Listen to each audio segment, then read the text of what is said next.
Hello everyone, today we will talk about how to fix or how to solve the problem of login problem on Netflix app. You click on settings, then you can click on first app on apps, default apps, app settings.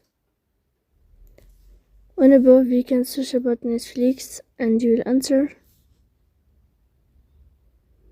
Here you can click on first stop and you can click OK.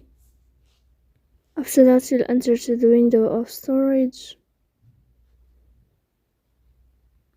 Here you can click clear cache. Don't click clear data because that can delete your account.